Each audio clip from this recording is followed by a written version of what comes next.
فلسفہ قربانی پر مختصر گفتگو کریں گے اور اس سے جو حاصل ہونے والے اسباب ہیں ان اسباب کی نشاندہی کریں گے۔ ان میں سے ایک ہے اخلاص، کہ بندے کے اندر اخلاص ہو، دل میں تقویٰ ہو اور اللہ کی توحید کی قدر اور توحید کو جانے پہچانے، اور پھر اسی طرح شکر الہی، سابقہ انبیاء علیہ السلام کے اسوہ حسنہ پر عمل کرنا اور اتباع سنت کا درس۔ پھر اسی طرح اس سے جو اسباب حاصل ہوتے ہیں قربانی سے، ان میں سے ایک یہ ہے کہ عمدہ مال راہ الہی میں خرچ کرنے کا جذبہ، کیونکہ دنیا فانی، دنیا کا مال بھی فانی، بینک بیلنس سب فانی۔ آپ اس کو ایسے کاموں میں خرچ کرو کہ یہ آپ کے لیے ذخیرہ آخرت بن جائے۔ غریبوں پر خرچ کرو، یتیموں پر خرچ کرو، اگر بھائیوں کے درمیان کسی بات پر جھگڑا ہے، فساد ہے، آپ کو اللہ تعالیٰ نے جو ہے توفیق دی ہے، آپ صاحب حیثیت ہو، تو جس بھائی کا جو حق ہے دوسرا بھائی نہیں لے رہا، آپ اسے کہہ رہے بھائی آپ کا حق میرے ذمہ میں دے دیتا ہوں، اس فساد کو ختم کرو، جھگڑے کو ختم کرو، اللہ کی رضا کے لیے پیسے لگاؤ۔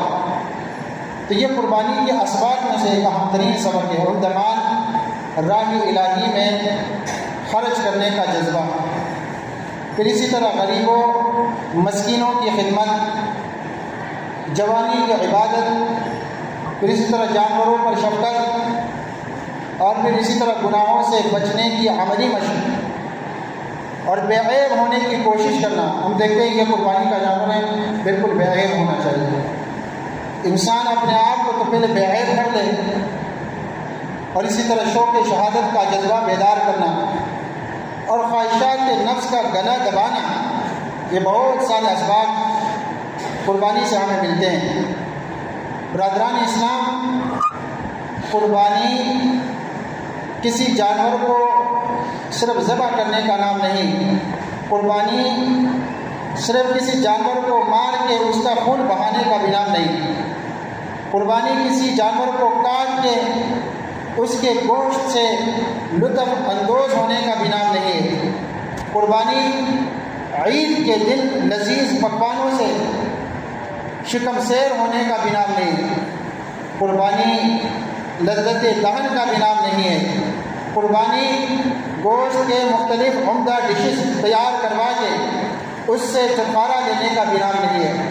قربانی کے دن صرف ایک جانور ذبح کر دینا یہ تو ایک ظاہری عمل ہے جو بلا شبہ ایک مستطیع مسلمان سے مطلوب ہے، مگر اس کا مطلب صرف ذبح کرنا ہی نہیں ہے، بلکہ اس کا مفہوم ذبح سے کہیں زیادہ وسیع اور بلندتر ہے۔ در حقیقت قربانی ایک فلسفہ اور حکمت ہے جو اپنے اندر بہت سارے اسباب اور بہت سارے دروس پوشیدہ رکھے ہوئے ہیں۔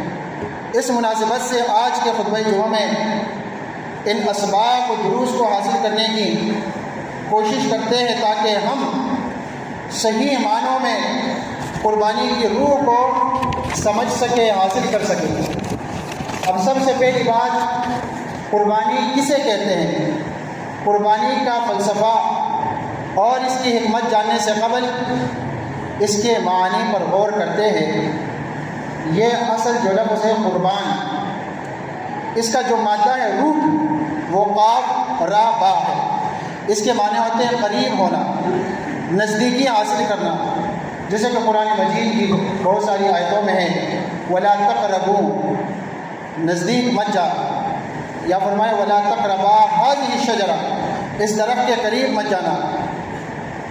تو قربانی کا جو لغوی معنی ہے قریب ہو رہا، اس کے ذریعے آپ اللہ کے قریب ہو جاتے ہیں۔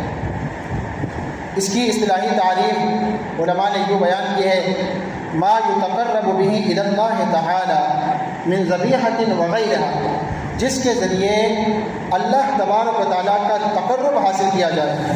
اس کی قربت تلاش کی جائے، خواہ ذبیحہ کے ذریعے سے ہوں یا اس کے علاوہ کسی دوسری عبادت کے ذریعے سے۔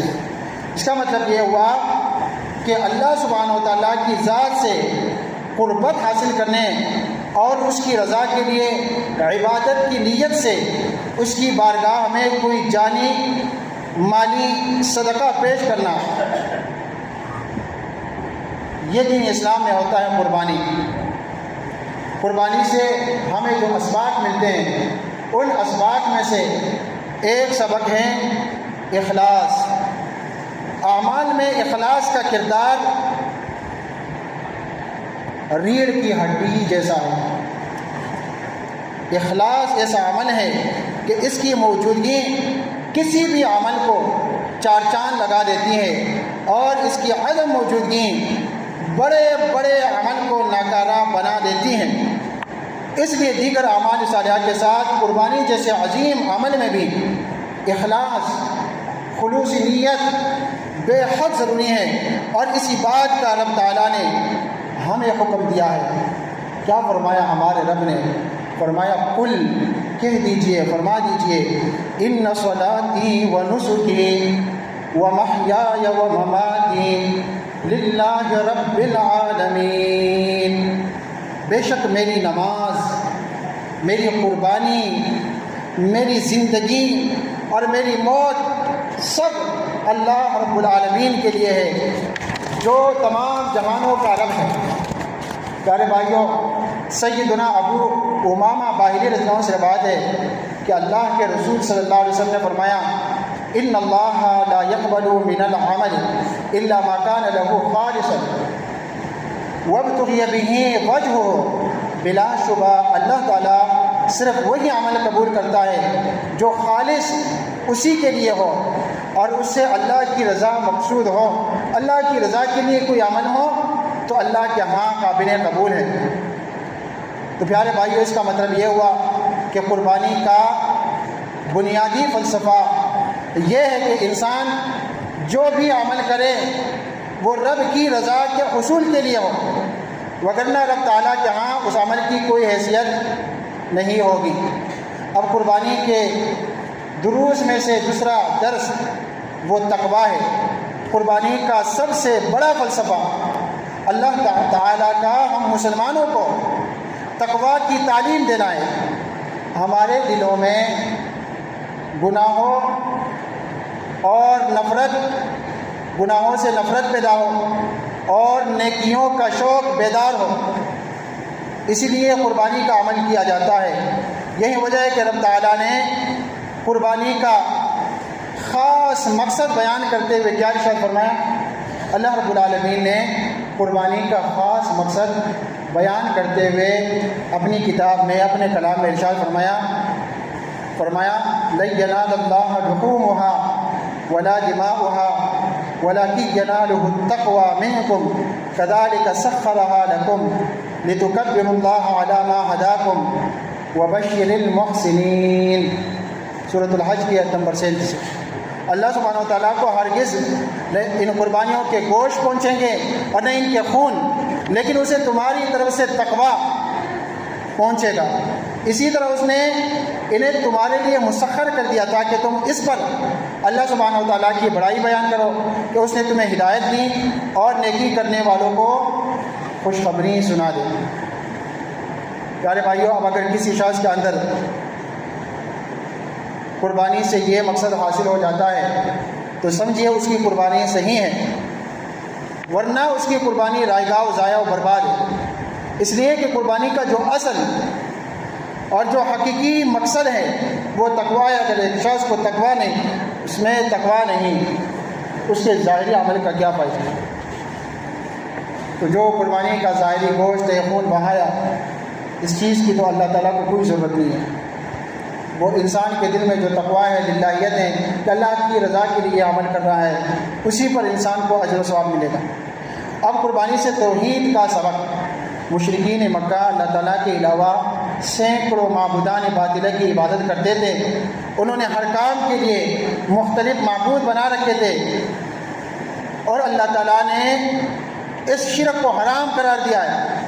دین اسلام میں ہر عمل ہو تو صرف اللہ تعالیٰ کی رضا کے لیے ہو، کسی پیر فقیر کی رضا کے لیے نہیں، بلکہ صرف ایک اللہ کی رضا کے لیے۔ فرمایا قل ان صلاتی و نسکی و محیای و مماتی للہ رب العالمین، کہ فرما دیجئے بے شک میری نماز، میری قربانی، میری زندگی اور میری موت، میرا جینا مرنا سب یہ اللہ رب العالمین کے لیے ہے جو جہانوں کا رب ہے۔ تو اس آیت سے معلوم ہوا کہ قربانیاں ہمیں توحید کا پیغام دیتی ہیں کہ معبود و مسجود صرف ایک اللہ رب العزت کی ذات اقدس ہے، اس کے علاوہ کوئی معبود نہیں۔ پھر اسی طرح یہ قربانی ہمیں ملت ابراہیمی کی اتباع کا سبق دیتی ہے۔ قربانی کا تعلق اور یاد جس بے مثال، عظیم اور ہمہ شخصیت سے وابستہ ہے وہ سیدنا ابراہیم علیہ السلام کی شخصیت ہے۔ لہذا قربانی کا ایک عظیم فلسفہ آپ کے نقش قدم کی حقیقی اتباع ہے، اور آپ کی زندگی کا جو لب لباب ہے وہ نفع اور نقصان کا اندازہ لگائے بغیر اللہ کے ہر حکم کو بلا چوں چرا تسلیم کر لینا ہے، خواہ اپنے لختی جگر کو قربان کرنے کا حکم ہی کیوں نہ ہو۔ پیارے بھائیوں، ابراہیم علیہ السلام کی پوری زندگی ہی اللہ سبحانہ و تعالیٰ کی اطاعت فرما برداری سے عبارت ہے۔ اس کی رضا خوشنودی کے اصول کے لیے ہر چیز کو قربان کر دینے کا نام۔ فی الواقع آپ کی پوری زندگی قربانی، دنیا سے بے رغبتی، تقوی، اخلاص، دعوت اللہ، ہجرت، ضیافت، توکل علی اللہ، بردباری، عبادت، دعا، تضرع، خضوع، صبر، ایثار، عزت و ہمت کا بہترین نمونہ ہے۔ تو قربانی کرتے ہوئے ہمیں چاہیے کہ ہم ابراہیم علیہ السلام کی سیرت کو اپنے سامنے رکھتے ہوئے اس کے مطابق اپنی زندگی گزاریں۔ یاد رکھیں قربانی کا مقصد انہیں تمام ابراہیمی صفات کو ایک مسلمان کے اندر پیدا کرنا ہے۔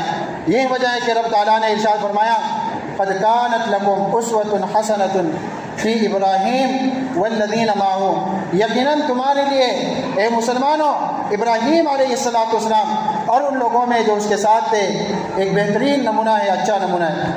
پھر اسی طرح میرے بھائیوں، قربانی اتباع سنت کا پیغام دیتی ہے، قربانی اتباع سنت کا پیغام دیتی ہے، اور ساتھ یہ بھی سبق دیتی ہے کہ خلاف سنت اعمال قبول نہیں ہوتے، جیسا کہ جندب بن سفیان البجلی رضی اللہ تعالیٰ عنہ فرماتے ہیں ہم نے رسول اللہ صلی اللہ علیہ وسلم کے ساتھ ایک دن قربانی کی، دیکھا کہ کچھ لوگوں نے اپنی قربانیاں نماز عید سے پہلے ذبح کر دی ہیں۔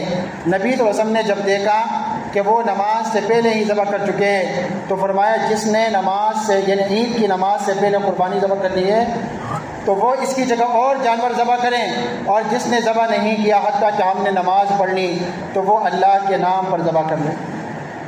اب جو فقہا حضرات کہتے ہیں کہ گاؤں دیہات میں عید کی نماز تو نہیں ہے، عید کی نماز تو صرف شہر والوں کے لیے ہے، تو کیا گاؤں دیہات والے قربانی نہیں کرتے؟ اگر وہ عید کی نماز کے بغیر قربانی دیں گے تو اس کی قربانی کی کیا حیثیت ہوگی؟ کیونکہ رسول اللہ صلی اللہ علیہ وسلم نے فرمایا ہے کہ عید کی نماز کے بغیر جس نے قربانی کی اس کی قربانی تو نہیں ہے، وہ عید کی نماز پڑھے اس کے بعد پھر دوسرا جانور ذبح کرے تو اس کی قربانی ہوتی ہے۔ صحابی رسول نے رسول اللہ صلی اللہ علیہ وسلم کے بتائے ہوئے طریقے سے ہٹ کر قربانی کی تو آپ صلی اللہ علیہ وسلم نے اس قربانی کو رائگاہ قرار دیتے ہوئے فرمایا کہ قربانی دوبارہ اس طرز پر کرو جس طرح میں نے حکم دیا ہے۔ اس سے واضح ہوا کہ ہماری زندگی کا ہر وہ عمل جو خلاف سنت ہے قربانی اسے سنت کا پابند بنانے کا حکم دیتی ہے کہ لوگوں یہ دیکھو کہ رسول اللہ صلی اللہ علیہ وسلم کے زمانے میں کس طرح عمل ہوتا ہے اور رسول اللہ صلی اللہ علیہ وسلم کا طریقہ کیا تھا، رسول اللہ صلی اللہ علیہ وسلم نے کیا ارشاد فرمایا ہے، آپ نے یہ دیکھنا ہے۔ پھر اسی طرح قربانی شکر الہی کا درس دیتی ہیں۔ اگر جانوروں کی ساخت کی طرف نظر دوڑائی جائے تو معلوم ہوتا ہے کہ یہ جانور خلقت و طاقت میں انسان سے بہت حد تک طاقتور ہوتے ہیں، اگر چاہے تو کتنے ہی انسانوں کی زندگیاں لے جائے، مگر کمال یہ ہے کہ رب تعالیٰ نے ان جانوروں کو انسان کے تابع کر دیا ہے۔ اسی لیے باری تعالیٰ کی اس نعمت پر ہمیں اللہ سبحانہ و تعالیٰ کا شکر ادا کرنا چاہیے، جیسا کہ اللہ سبحانہ و تعالیٰ نے ارشاد فرمایا وَالْبُدْنَ جَعَلْنَاهَا لَكُمْ مِنْ شَعَائِرِ اللَّهِ لَكُمْ فِيهَا خَيْرٌ فَاذْكُرُوا اسْمَ اللَّهِ عَلَيْهَا صَوَافَ فَإِذَا وَجَبَتْ جُنُوبُهَا فَكُلُوا مِنْهَا وَأَطْعِمُوا الْقَانِعَ وَالْمُعْتَرَّ كَذَلِكَ سَخَّرْنَاهَا لَكُمْ لَعَلَّكُمْ تَشْكُرُونَ۔ قربانی کے بڑے جانور ہم نے انہیں تمہارے لیے اللہ کی نشانیوں سے بنایا ہے، تمہارے لیے فرمایا ان میں بڑی خیر ہے، سو ان پر اللہ کا نام لو، اس حال میں کہ گھٹنا باندھے کھڑے ہو۔ یعنی اونٹ کو جب ذبح کیا جاتا ہے تو اس کے گھٹنے کو باندھ دیا جاتا ہے، پھر جب ان کے پہلو گر پڑے تو ان سے کچھ کھاؤ، اور قناعت کرنے والے کو کھلاؤ اور مانگنے والے کو بھی کھلاؤ، اسی طرح ہم نے انہیں تمہارے لیے مسخر کر دیا ہے۔ اللہ فرماتا ہے لعلکم تشکرون، تاکہ تم اللہ کا شکر ادا کرو۔ اس آیت سے معلوم ہوا کہ قربانیاں ہمیں درس دیتی ہیں کہ اللہ تعالیٰ کی نعمتوں پر اللہ تعالیٰ کا شکر ادا کیا جائے۔ قربانی کے بڑے اسباق ہے، سارے اسباق اللہ تعالیٰ ہمیں سمجھنے اور اس کے مطابق زندگی گزارنے کی توفیق عطا فرمائے۔ اللہم ربنا آتنا فی الدنیا حسنہ وفی الآخرۃ حسنہ وقنا عذاب النار، آمین برحمتک یا رحمت۔